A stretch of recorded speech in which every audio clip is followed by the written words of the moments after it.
자, 우리 함께 말씀을 살펴보겠습니다. 마가복음 7장 1절부터 13절까지 말씀을 저와 여러분 교독으로 함께 읽도록 하겠습니다. 아마 방송 상태가 잠시 고르지 못했던 것 같습니다. 양해를 부탁드리고 또 말씀을 잘 우리 듣고 예배를 남은 시간 잘 드리면 좋겠습니다. 마가복음 7장 1절부터 13절까지 저와 여러분 교독하도록 하겠습니다. 바리새인들과 또 서기관 중 몇이 예루살렘에서 와서 예수께 모여들었다가 그의 제자 중 몇 사람이 부정한 곧 씻지 아니한 손으로 떡 먹는 것을 보았더라. 바리새인들과 모든 유대인들은 장로들의 전통을 지키어 손을 잘 씻지 않고서는 음식을 먹지 아니하며 또 시장에서 돌아와서도 물을 뿌리지 않고서는 먹지 아니하며 그 외에도 여러 가지를 지키어 오는 것이 있으니 잔과 주발과 녹그릇을 씻음이러라. 이에 바리새인들과 서기관들이 예수께 묻되 어찌하여 당신의 제자들은 장로들의 전통을 준행하지 아니하고 부정한 손으로 떡을 먹나이까? 이르시되 이사야가 너희 외식하는 자에 대하여 잘 예언하였도다. 기록하였으되 이 백성이 입술로는 나를 공경하되 마음은 내게서 멀도다.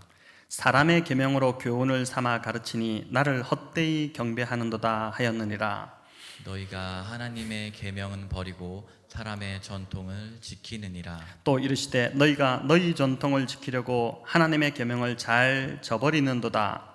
모세는 내 부모를 공경하라 하고 또 아버지나 어머니를 모욕하는 자는 죽임을 당하리라 하였거늘 너희는 이르되 사람이 아버지에게나 어머니에게나 말하기를 내가 드려 유익하게 할 것이 고르반 곧 하나님께 드림이 되었다고 하기만 하면 그만이라 하고 자기 아버지나 어머니에게 다시 아무것도 하여 드리기를 허락하지 아니하여 같이 읽습니다.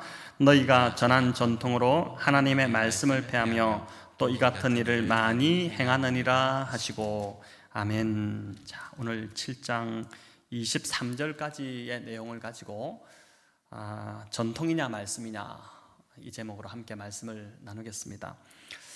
대로 주고 말로 받는다는 우리말이 있습니다. 이제 남을 조금 건드렸다가 큰 되갚음을 당한다는 말인데 오늘 본문에 나오는 이 바리새인들이 바로 이런 꼴을 이제 당하고 있는 것을 보게 됩니다. 7장 1절은 바리새인들과 서기관 중에 몇 사람이 예루살렘으로부터 예수님께로 왔다 이렇게 이제 지금 전하고 있는데 이 말은 이제 사내들인 공회에서 이제 사람을 보냈다는 뜻입니다. 기득권 입장에서 볼 때 예수님의 존재가 점점 더 위협적이 되다 보니까 또 많은 군중들이 지금 예수님을 향해서 예수님을 따르고 있다 보니까 사내들인 공회가 이것을 그냥 두었다가는 큰일 나겠다 싶어서 이제 특별 대책반 같은 것을 지금 꾸려서 예수님께 사람을 보낸 것입니다. 얼마나 똑똑한 사람을 선별해서 뽑았겠습니까? 율법 논쟁을 벌여도 전혀 뒤지지 않을 그런 사람들을 지금 예수님께로 이제 보낸 것입니다. 이들이 와서 예수님께 이제 시비를 건 것은 제자들이 부정한 손을 씻지 않고 음식을 먹었다는 것이었습니다. 음식을 먹기 전에 손을 씻는 것은 당연한 일입니다. 오늘과 같은 이 코로나 상황에서는 위생적으로 참 더더욱 중요합니다. 그러나 당시 유대인들이 손을 씻는 그 의미는 조금 오늘날과는 달랐습니다. 이들은 위생상의 문제로도 손을 씻었겠지만은 영적인 거룩함을 유지하기 위한 손씻음이었습니다. 4절에 보면 이제 시장에서 돌아와서도 물을 뿌리지 않고는 먹지 않았다 이렇게 4절이 기록하고 있는데 4절 성경을 자세히 보시면은 이게 물을 뿌리는 것에 괄호 2 이렇게 각조가 달려 있죠. 성경 아래 부분을 보니까 2번 목욕을 하지 않으면 이렇게 달려 있습니다. 그러니까 복잡한 시장에 갔다 와서 이제 목욕까지 했다 이렇게 하는 것입니다. 또 4절에 보니까 잔과 주발과 녹그릇을 씻었다 이렇게 합니다. 이는 이제 위생을 넘어서 하나님 앞에서 신앙적 정결 유지를 위한 차원, 이제 그것이 더 컸었습니다. 우리가 작년 5월경에 이제 하나님 나라 큐티 본문으로 레위기를 다루었는데 혹시 기억이 나십니까? 율법을 크게 세 가지로 나눴는데 제사법, 정결법, 또 성결법 이렇게 나누었습니다. 제사법은 레위기 1장부터 10장까지가 이제 그 내용이 이어졌는데 주로 5대 제사인 이제 속죄제, 또 번제, 소제, 속죄제, 속건제, 화목제 이 제사를 다루었고, 이제 이어 정결법이 레위기 11장부터 16장까지 이어졌는데 전염성 피부병, 또 옷이나 또 가구나 집에 핀 그 악성 곰팡이, 그리고 이제 정한 짐승과 부정한 짐승 이런 것들을 구분하면서 이런 것에 접촉한 자는 이제 백성의 진에서 격리토록 이렇게 했었고, 또 하나님의 성전에도 나아가지 못하고 하나님께 예배도 드리지 못하도록 이제 그렇게 했던 것을 우리가 살펴보았습니다. 오늘 본문에 나오는 이 장로들의 전통이라는 것은 바로 이제 이 레위기의 정결법을 좀 더 구체화했다고 하면 이제 생각하면 쉽습니다. 예를 들면 음식을 먹을 때 손을 씻어야 한다는 계명이 있다고 한다면 이제 손을 어디까지 씻을 것인지, 손바닥만 씻을 것인지 아니면 팔뚝까지 씻을 것인지, 또 손을 씻을 때 물을 받아서 씻을 것인지 아니면 흐르는 물에 씻을 것인지, 이런 구체적인 적용 지침을 어떻게 해야 되는 것이 율법을 제대로 지키는 것인가, 잘 이제 애매모호한 부분을 명확하게 지침을 만든 것입니다. 이런 지침들이 이제 구전으로 이스라엘 백성들 안에 전해지다가 그 바벨론 포로기 이후에 에스라 때 와서 이제 이게 성문화되기 시작합니다. 그렇게 책으로 만들어진 방대한 책이 이제 미시나 또는 탈무드 같은 이제 책인 것이죠. 율법의 이 계명들을 이제 세분화하고 구체화해서 백성들이 삶에서 이제 잘 지킬 수 있도록, 적용할 수 있도록 만든 책입니다. 자, 이렇게 한 의도는 참 처음에는 굉장히 좋은 의도였습니다. 유대인들은 이제 조상들이 바벨론 포로에 끌려간 그 이유가 바로 율법을, 그 하나님의 말씀인 율법을 지키지 않았기 때문에 이런 참 화를 당했다라고 믿었죠. 그래서 이스라엘의 회복을 위해서는 이 당시도 로마의 어떤 압제 아래 있었기 때문에 이스라엘의 회복을 간절히 이들이 바라고 있었는데, 그 이스라엘 회복을 위해서는 율법을 철저히 잘 지키는 것만이 하나님이 우리를 구원하실 수 있다, 이렇게 믿던 사람들이 이제 바리새파 사람들이었습니다.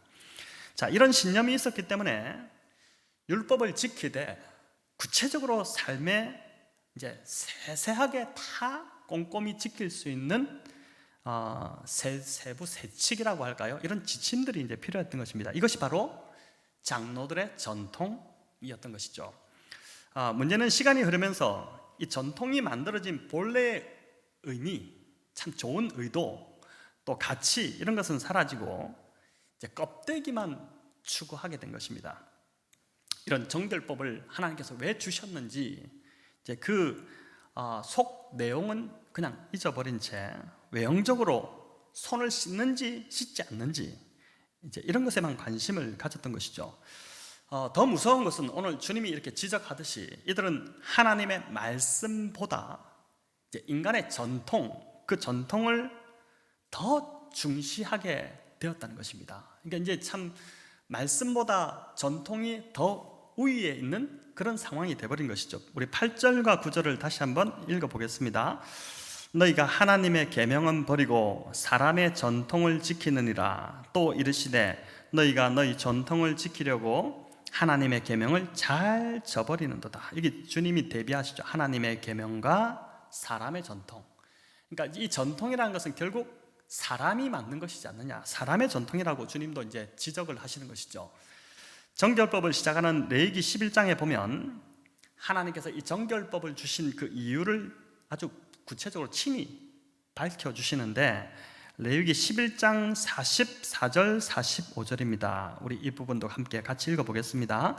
나는 여호와 너희의 하나님이라. 내가 거룩하니 너희도 몸을 구별하여 거룩하게 하고 땅에 기는 길짐승으로 말미암아 스스로 더럽히지 말라.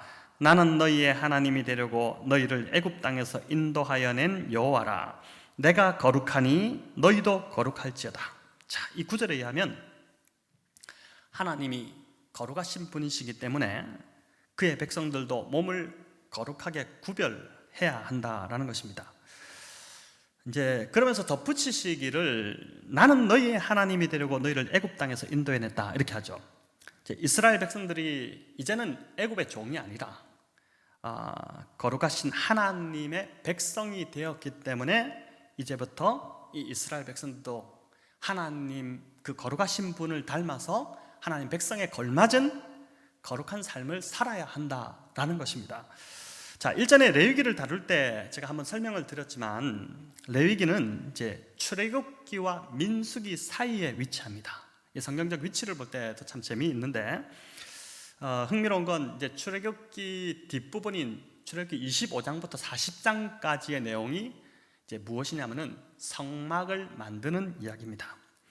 또 그 사이에 레위기가 있고 그다음 민수기가 시작되는 1장부터 민수기 10장까지의 내용이 그 만들어진 성막과 함께 광야 여정을 이스라엘 백성들이 시작하는 이야기입니다. 그러니까 레위기라는 이 율법은 어디에 위치해 있냐면은 출애굽기의 성막 이야기와 민수기의 성막 이야기 사이에 딱 위치해 있는 것입니다. 이스라엘의 성막, 회막, 여러분 이게 무슨 상징입니까? 하나님 임재의 상징이죠.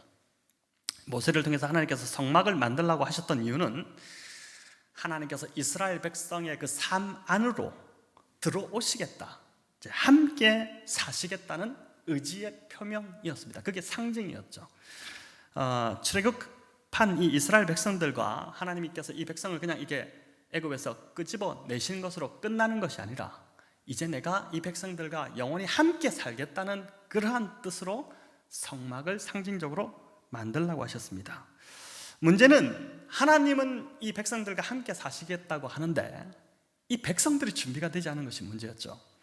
하나님은 거룩하시고 정결하신 분인데 이 백성이 거룩하지 않고 정결하지 않으니까 하나님께서 이 백성의 레위기 율법을 주신 것이고 정결법을 주셔서 그 법을 통해 법을 지킴으로 이 백성이 더 이상 이전의 애굽에서의 삶대로 제약된 삶을 사는 것이 아니라 거룩한 삶, 정결한 삶을 살도록, 그렇게 거룩해지도록, 그래서 이제 이 정결법을 주신 것입니다. 자, 그런데 이런 율법의 기본 정신과 올바른 가치는 사라지고 예수님 시대에 이르러서 이 바리새인들은 이제 장로들의 전통을 지키느냐 지키지 않느냐, 이제 이 문자적인 준수 이 수준에 그냥 그치고 지키지 않는 자들을 고발하고 정죄하고 이러한 일들을 행했던 것입니다. 6절에서 주님은 이 바리새인들을 향해 뭐라고 꾸짖냐면은 외식하는 자들아 이렇게 꾸짖죠. 외식한다 이 말은 이제 이중적이다, 위선적이다 이런 뜻입니다. 유진 피터슨이 이제 메시지 성경에서 이 부분을 보니까 뭐라고 표현하냐면 사기꾼이다라고 이제까지 표현을 했습니다. 바리새인들이 종교 사기꾼이라는 것이죠. 주님의 표현이 굉장히 세고 거칩니다. 사내들인 공에서 온 이 굉장히 지체 높은 이 양반들에게 뭐라고 말씀하면 야 이 사기꾼들아 이렇게 이제 막 대놓고 지금 호통을 치시는 것이죠. 아마 이들이 평생 살면서 이런 참 모욕적인 언사는 처음 들어봤을 것입니다. 그럼에도 바리새인들이 보니까 본문에서 한마디도 대꾸를 하지 못합니다. 주님이 지금 그들의 정곡을 찔렀기 때문인 것이죠. 주님은 이들을 향해 이사야 29장 13절의 말씀을 인용하십니다. 제가 메시지 성경으로 옮겨왔는데 한번 제가 읽어보겠습니다. 이 백성이 입 바른 말을 거창하게 떠벌리지만 그들의 마음은 딴 데 있다. 겉으로는 나를 경배하는 듯해도 진심은 그렇지 않다. 무엇이든 자기네 구미에 맞는 가르침을 위해 내 이름을 팔고 있다. 하나님의 계명은 버린 채 최신 유행을 쫓기에 바쁘다. 자, 이들은 하나님을 사랑하는 마음이 전혀 없었다는 주님의 지금 말씀입니다. 자기 편의대로 하나님 이름을 팔아서 이득을 챙기는 종교 사기꾼, 장사치에 이제 불과했던 것이죠. 입만 열면 이들은 막 하나님 이야기를 하는데 이제 그 이야기 그만하라는 것입니다.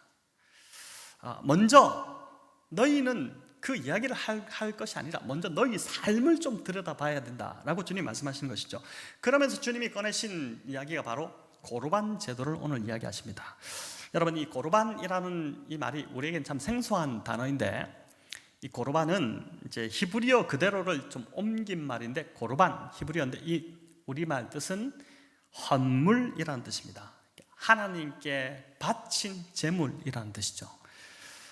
당시 장로들의 전통에 의하면 이제 어떤 사람이 이 돈은 고르반입니다 이렇게 이제 하면 하나님께 드렸기 때문에 그 돈은 다른 용도로는 절대 사용할 수가 없었습니다. 그건 노터치하는 그런 이제 돈이 됐던 것이죠.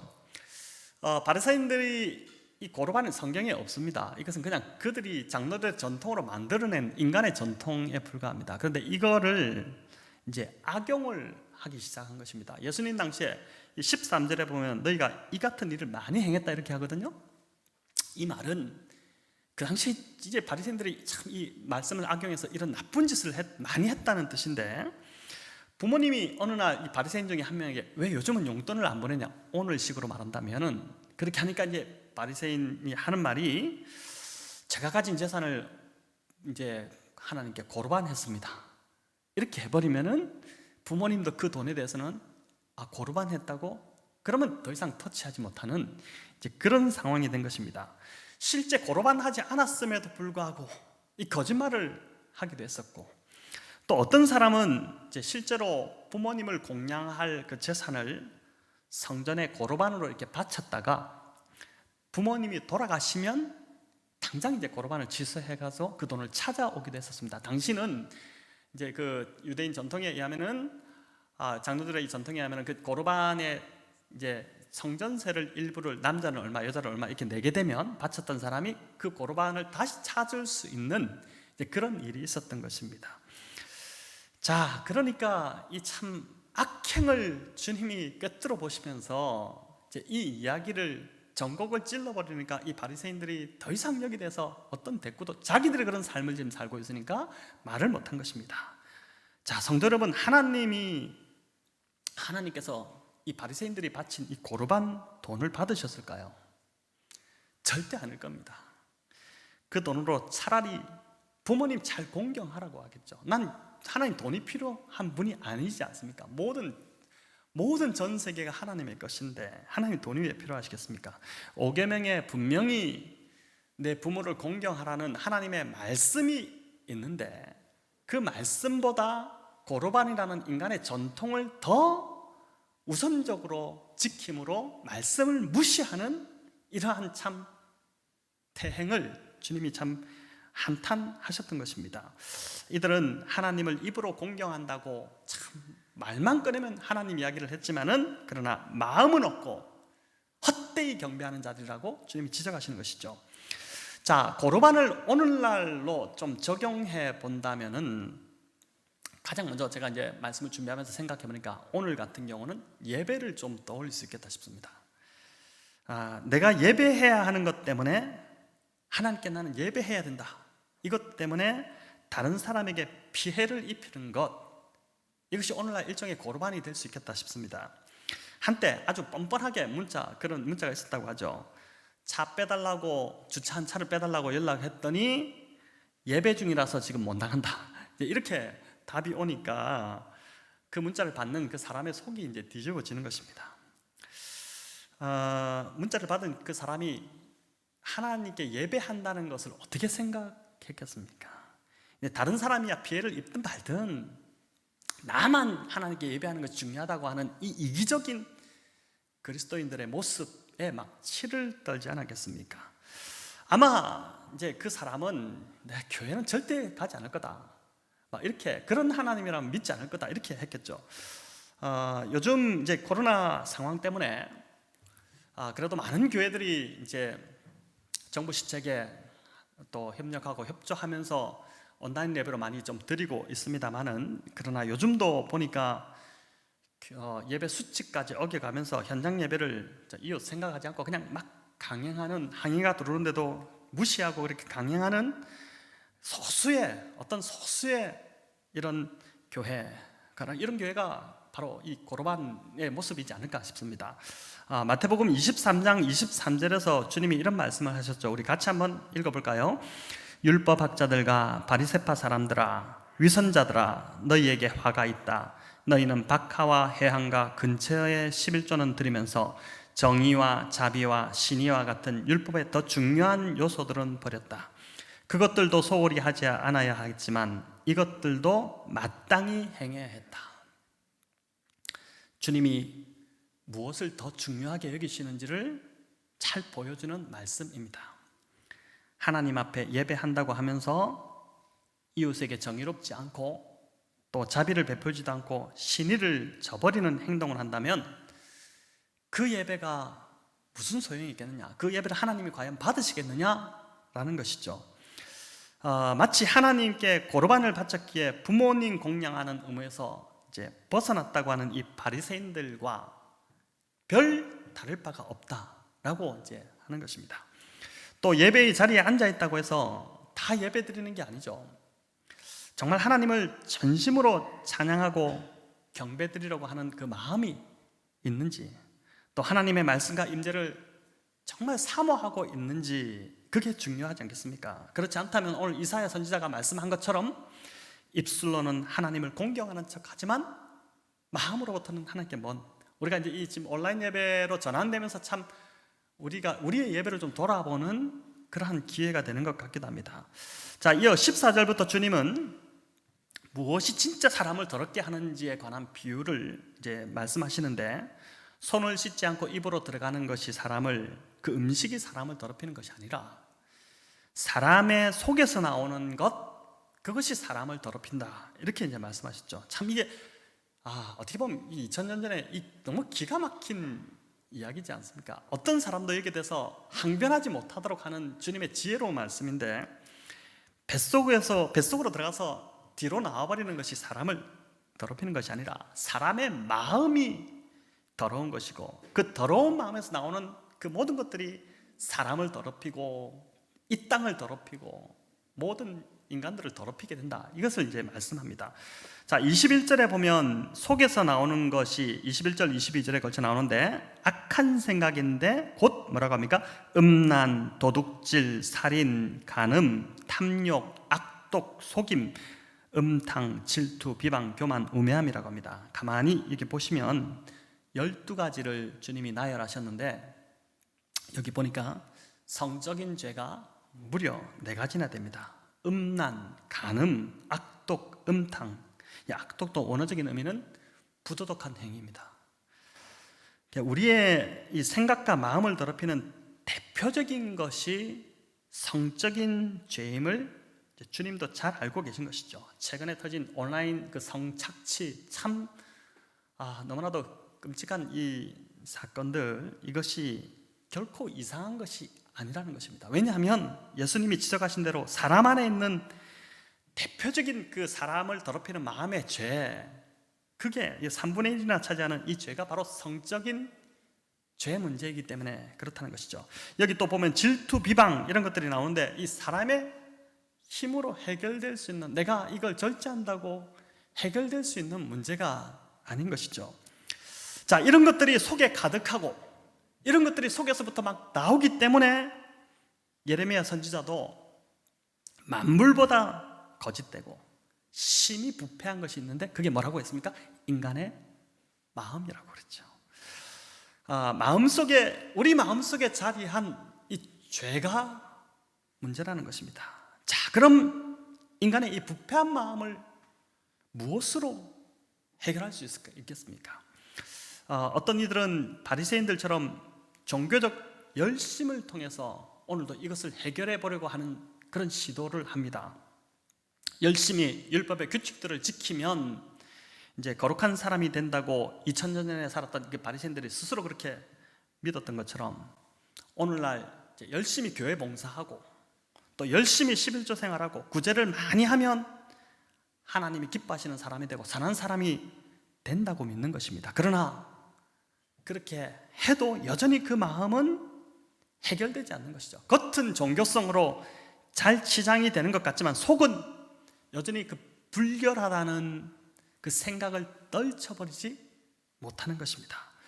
자, 이렇게 종교에 빠지는 사람들의 특징은 어떠냐면 삶의 작은 시련이 와도 믿음이 금방 흔들려 버리고 하나님을 의심하게 됩니다. 열심히 교회를 섬기는 것 같았는데 어떤 조그만 시련이 왔는데 낙담하고 시험에 들고 이렇게 하는 사람들은 보면은 이제 잘못된 종교성으로 자기를 포장하고 있었다는 것밖에 안 되는 것이죠. 내가 이렇게 열심히 했는데 왜 이런 시련을 주냐고 의심을 하게 되는 것입니다. 또 이런 종교적 열심에 빠진 자들은 그렇지 못한 자들을 보면서 비난하고 정죄하기 쉬운 것이죠. 이런 종교적 열심이 마음의 이 죄 문제의 해결책이 되지 못한다는 것을 보여줍니다. 또 어떤 사람들은 교육이 대안이라고 합니다. 교육을 통해 이런 부패한 인간의 마음을 개조할 수 있다고 믿었습니다. 대표적인 것이 19세기 계몽주의 운동이었지 않습니까? 그 흐름이었죠. 그러나 이것도 2차 세계대전이 발발하면서 완전히 가치가 깨어지지 않았습니까? 인간은 그 어떤 경우도 스스로 선하게 될 수 없다는 것이 이제 증명이 된 것이죠. 이번 코로나 사태를 통해서도 저는 이제 우리가 가지고 있는 이 가치에 대한 붕괴가 반드시 올 거라는 이제 그런 생각이 듭니다. 인간이 가지고 있는 확신, 잘못된 확신이죠. 또 인간이 옳다고 여겼던 것들, 이런 것들이 정말 헛된 가치였구나라는 그런 이제 가치의 붕괴가 이제 반드시 오게 될 것인데, 그래서 우리가 더 기도해야 될 것은 하나님, 이런 잘못된 가치들이 붕괴될 때, 무너질 때 성경적 가치로 이 땅이 다시 새롭게 될 수 있도록 기도하는 것이 아마 필요할 것입니다. 예레미야 선지자는 예레미야서 2장 22절을 통해서 이제 이렇게 말씀을 합니다. 자, 우리 한번 읽어볼까요? 주 여호와의 말씀이니라. 네가 잿물로 스스로 씻으며 네가 많은 비누를 쓸지라도 내 죄악이 내 앞에 그대로 있으리니. 자, 성경에서 비누라는 단어가 여기에 유일하게 나옵니다. 비누를 쓸지라도 이게 죄가 씻겨지지 않는다는 것입니다. 외적인 어떤 해법도 인간의 문제를 해결할 수 없다는 것이죠. 이제 종교적 열심도, 도덕과 선행도, 그리고 수준 높은 교육도 사람 안에 있는 이 마음 속에 있는 마음에 가득한 이 죄의 문제를 해결할 수 없다는 것입니다. 자, 그럼 어떻게 이 마음의 문제를 해결할 수 있을까요?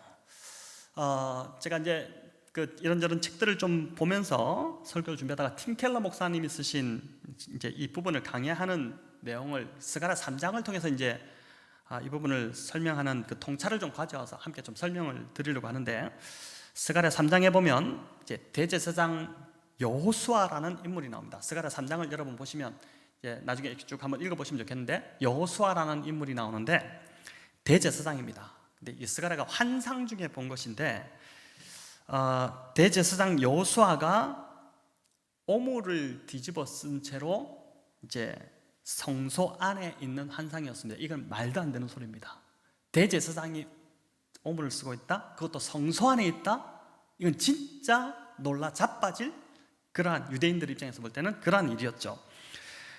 당시 대제사장은 이제 온 백성의 죄를 속죄하는 한 세워진 사람인데, 그렇게 하나님 앞에 서야 하는 사람이기 때문에 늘 뭐가 중요하냐면 성결이 중요합니다. 이제 자신이 성결치 않은 채로 대속죄일 때 또 지성소로 들어갔다는 바로 죽임을 당할 수밖에 없는 자가 대제사장이었죠. 그런데 그가 지금 배설물 같은 것을 막 뒤집어 쓴 채로 성소에 서 있는 깜짝 놀랄 환상을 스가랴가 본 것입니다. 자, 무엇을 의미할까요? 아무리 자신을 정결케 하는 대제사장이라 할지라도 스스로는 절대 정결할 수 없다는 것입니다. 겉은 목욕하고 옷을 빨아 막 겉으로는 굉장히 흰 옷을 옷을 희게 할지 몰라도 그 마음을 깨끗하게 할 수 없기 때문에 하나님 보실 때는 여전히 배설물을 뒤집어 쓰고 있는 것처럼 그렇게 부정하다는 것입니다. 하나님은 우리의 겉모습을 지나서 우리가 좋은 옷을 입고 향수를 뿌리고 이렇게 막 깨끗하게 잘 보일지라도, 그러나 하나님은 우리의 그 겉모습을 지나서 속 마음을 보시는 분이시기 때문에 하나님이 보시는 우리의 속마음은 그 겉과는 너무 다르게 배설물로 가득하다는 것이죠. 환상을 보고 있는 스가랴가 막 좌절할 수밖에 없는 그 상황에 감사하게도 스가랴에서 보면은 하나님께서 대제사장의 더러운 옷을 천사들로 하여금 벗기라고 하고 또 죄악을 제거해 버리시고 아름다운 옷을 입히라고 합니다. 스가랴 우리 3장 3절 4절 말씀을 같이 한번 읽어보겠습니다. 여호수아가 더러운 옷을 입고 천사 앞에 서 있는지라 여호와께서 자기 앞에 선자들에게 명령하사 그 더러운 옷을 벗기라 하시고 또 여호수아에게 이르시되 내가 내 죄악을 제거하여 버렸으니 내게 아름다운 옷을 입히리라 하시기로. 자, 이어 또 8절은 이렇게 말씀합니다. 대제사장 여호수아야 너와 내 앞에 앉은 내 동료들은 내 말을 들을 것이니라. 이들은 예표의 사람들이라. 내가 내 종 싹을 나게 하리라. 자, 여기서 내가 내 종 싹을 나게, 누구를 말씀합니까? 예수 그리스도를 가리키는 것이죠. 스가랴 환상에 나오는 대제사장, 참 공교롭게도 이름이 여호수아로 나오는데 이 여호수아는 이제 히브리어로 여호수아, 또 헬라어로는 예수아, 예수님 당시에 사용하던 아람어로는 예수입니다. 그러니까 여호수아, 예수아, 예수 다 이 셋이 같은 이름인 것이죠. 스가랴가 환상을 이렇게 본 후 수세기 뒤에 정말 이 환상대로 또 다른 여호수아가 나타나서 자신의 속죄를 준비하셨는데 바로 이분이 예수 그리스도이십니다. 그런데 스가랴 환상에 나온 대제사장 여호수아와 예수님 이 두 이제 그 인물은 차이가 분명히 있습니다. 대제사장 여호수아는 이제 더러운 옷을 벗기고 아름다운 옷을 이렇게 입혀주지 않습니까? 우리가 방금 읽은 대로 여호수아의 죄악을 제했기 때문에 이제 그렇게 아름다운 옷을 입혔는데, 하지만 예수님에게는 우리 하나님께서 깨끗한 옷을 입혀주신 것이 아니라 오히려 입고 있던 옷마저 막 찢기고 심하게 매질당하시고 벌거벗긴 채로 죽임을 당하셨습니다. 십자가에 주님이 달리신 게 말 그대로 발가벗겨져서 옷을 다 벗겨진 채로 죽임을 당하셨죠. 그런데 가만히 보니까 눈에 보이는 것은 발가벗겨졌는데 영적인 눈으로 바라보니까 어떻습니까? 주님이 옷을 입고 계신데 그 옷이 뭐냐면은 이제 스가랴에서 나타난 여호수아가 입었던 아름다운 옷이 아니라, 빛나고 화려한 그 옷이 아니라 죄의 옷을 완전히 걸치고 우리 주님이 십자가를 지셨습니다. 그 말씀이 이제 바울이 고린도서 5장 21절에 이렇게 말씀하시죠. 하나님이 죄를 알지도 못하신 이를 우리를 대신하여 죄로 삼으신 것은 우리로 하여금 그 안에서 하나님의 의가 되게 하려 하심이라. 여러분 덕분에 저와 여러분이 이 대제사장 여호수아처럼 빛나고 깨끗한 세마포 옷을 입도록 허락이 되었죠. 자, 이것이 요한계시록 19장 8절에 나오는 증언입니다. 우리가 그날에 반드시 참 이 스가랴서에 나왔던 대제사장 여호수아가 입었던 그 빛나고 깨끗한 정말 세마포를 입게 될 것이다. 우리가 도저히 우리의 지금의 모습으로는 입을 수 없는 그 옷을 예수 그리스도께서 우리를 대신하여 죽으심으로 우리가 그 옷을 입게 될 것이다. 이게 이제 성경 마지막 요한계시록이 우리에게 증언하고 있는 기록입니다. 오직 예수님의 보혈만이 저와 여러분 안에 있는 이 가득한 마음의 죄악을 깨끗이 씻기는 줄을 믿습니다. 이런 죄악을 이길 수 있는 힘은 오직 예수님의 보혈을 의지할 때만이 가능한 것입니다. 여러분, 악마가 따로 있지 않습니다. 우리가 이번에 이런 사건들을 보면서도 보고 있지 않습니까? 겉으로 보기에는 멀쩡해 보이도 멀쩡한 사람인데 그 속의 생각을 다스리지 못하면 결국은 악마가 되는 것이죠. 자, 내일부터 고난주간이 시작됩니다. 이번 고난주간은 우리의 이런 죄로 가득한 속마음을 좀 더 들여다보면서 참 그걸 통안히 여기고 매일 회개 기도하는 시간을 좀 더 자주 갖는 그런 기회로 이번 고난주간을 보내면 좋겠습니다. 바리새인들처럼 나는 문제없다고 하는 것이 제일 위험하고 위선적이고 외식하는 모습입니다. 주님이 지적하신 대로 이 12가지 죄가 내 안에 어떻게 자리 잡고 있는지, 우리가 이 12가지 죄에서 비껴갈 사람이 아무도 없습니다. 이것이 우리 안에 가득합니다. 날마다 우리를 괴롭힙니다. 그러나 점점 무뎌지고 있는 우리의 모습이 있다면 이번 고난주간을 통해 우리가 우리 자신을 좀 다시 회복시키고 흔들어 깨우고, 그래서 우리 안에 이것들이 어떻게 자리 잡고 우리를 무너뜨리고 있는지를 좀 살펴보면 좋겠습니다. 코로나 바이러스로 인한 이 시간이 굉장히 고통스럽지만 그러나 유익도 있는 것 같습니다. 모든 것이 멈춰져 버린 것 같은 그런 상황이 되다 보니까 참 뭔가를 이루고 성취하기 위해 바쁘게만 달려가고자 할 때는, 그렇게 달려가기만 할 때는 보이지 않던 것들이 우리가 지금 멈춰진 이 현실 속에서 하나씩 보이기 시작합니다. 진짜 나의 모습과 직면하기 시작하는 것입니다. 사람들이 정신없이 살다가 이제 이 멈춰버린 현실 속에서 본질을 찾기 시작하는 것 같아요. 공동체로 모이는 예배까지 멈춰버리니까 이를 통해서 내 안에 진짜 예배를 사모하는 마음이 있었는지 이걸 좀 돌아보게 되는 것 같고, 또 나는 정말 주님을 사랑하는 자가 맞는지, 아니면 주님의 말씀과 상관없이 살면서 그리스도인이라고 말만 하는 것은 아니죠. 오늘 주님이 그 책망을 지금 바리새인들에게 하고 있지 않습니까? 너희가 하나님과 상관없는데 왜 하나님의 사람이라고 그렇게 너희가 말을 하고 떠버리고 다니느냐? 너희는 상관없는 자인데. 그러니까 지금 이 시기에 우리가 좀 이걸 또 보는 것 같고, 나는 진짜인지 아니면 가짜인지 이런 본질적인 고민을 시작하게 된 것이 영적으로 굉장한 유익인 것 같습니다.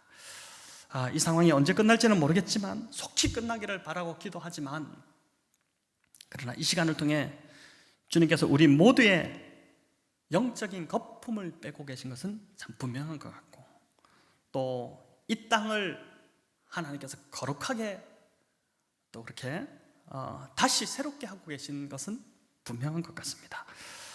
그래서 이번 고난주간은 이제 다른 때보다도 더 좀 진중하게 하나님 앞에 나아가 머무는 시간을 가지시면 좋겠습니다.